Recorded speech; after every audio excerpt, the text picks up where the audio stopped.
Rachel Erickson versus Kenneth Erickson.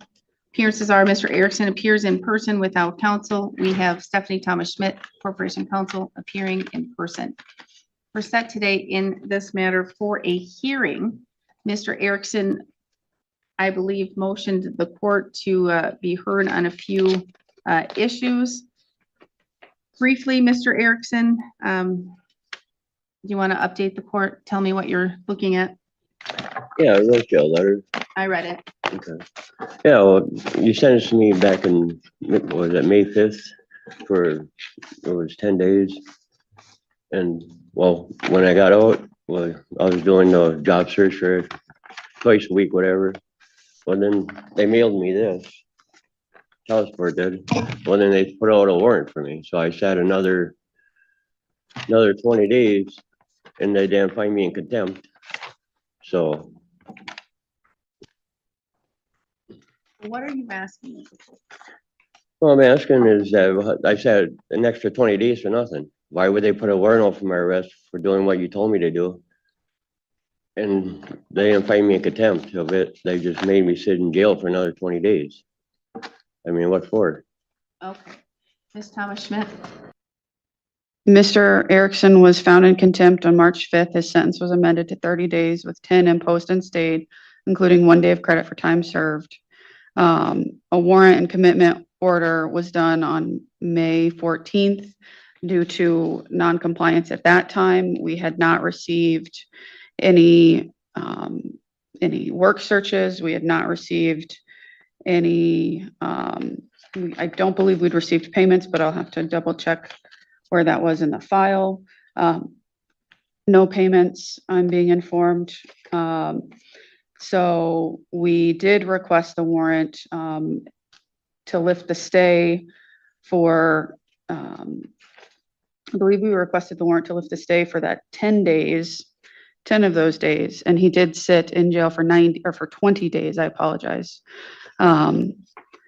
But he did, upon his release from custody, begin supplying job search forms to us, at least one set of job applications. And so that's the history. Is he in compliance right now? We have a recent job search dated June 26th.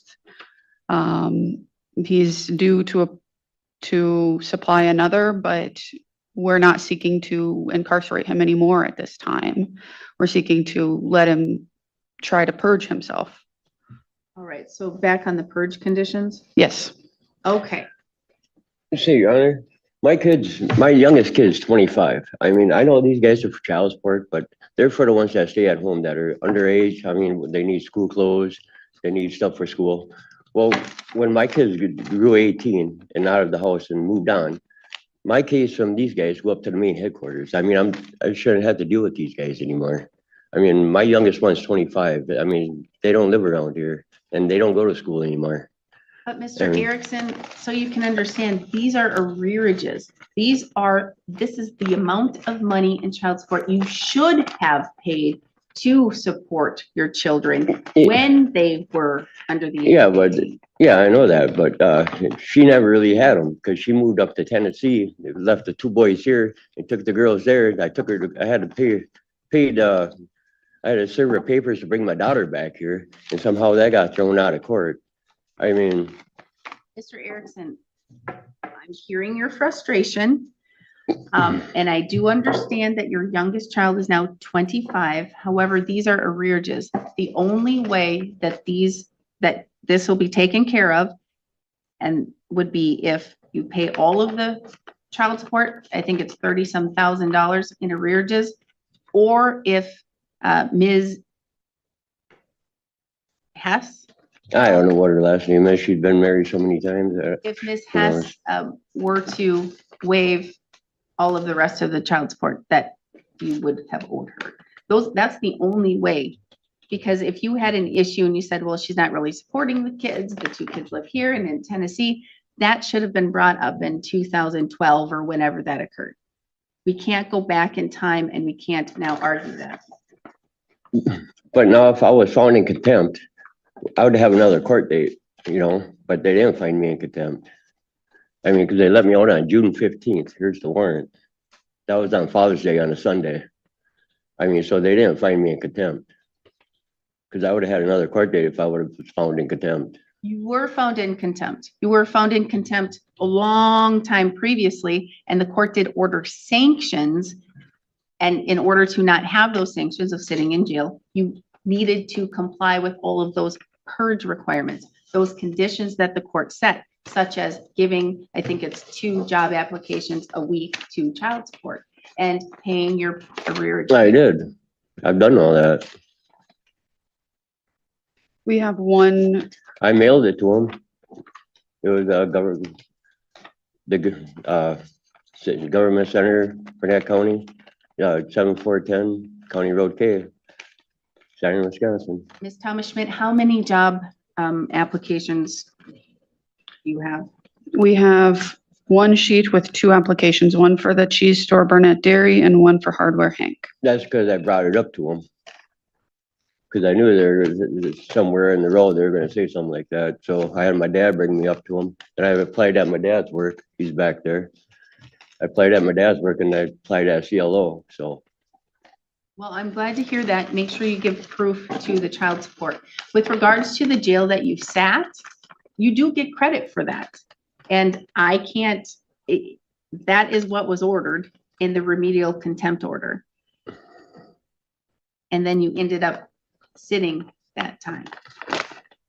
So again, the only way that your child support obligation will go away is if you pay all of the amount that you owe their arrearages, or if Miss Hess waives the rest.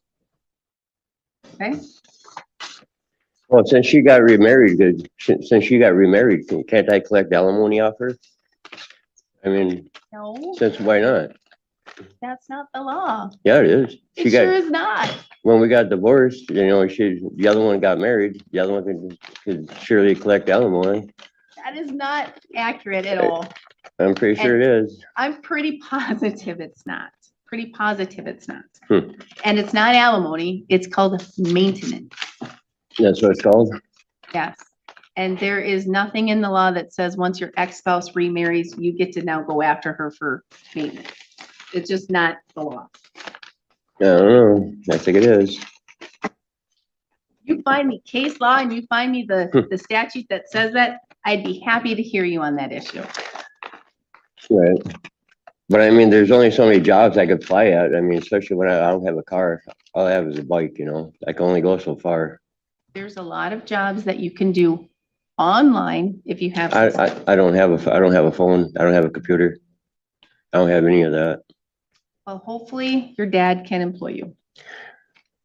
Yeah, well, I mean, I'm doing the best I can. I mean, you can only do so much on a bike. I mean, So what is it gonna take for you to get your driver's license? I got my driver's license. I just don't have a car. My car burnt up. Oh, I remember that. I remember that now. Well, hopefully you can work for your dad. And then with my record, I don't, you know, it's hard to get a job with my record. I mean, I just keep hearing excuses. excuse, well, look at it. I mean, you get a felony, you know, a lot of people don't hire you with a felony. I understand that, but Mr. Erickson, just because you had a felony doesn't mean that you can stop paying I didn't say that. obligation. I didn't say that. I'm just saying it's harder for me to get one. But I haven't gave up. I'm still trying. I mean, as you Applied can at see, A&W, where's we're always that? hiring. Where's that? Siren? Well, I got to ride all the way from Grantsburg. I mean, that's quite a ways, ain't it? Every day. I mean, that is a ways. You gotta do what you gotta do.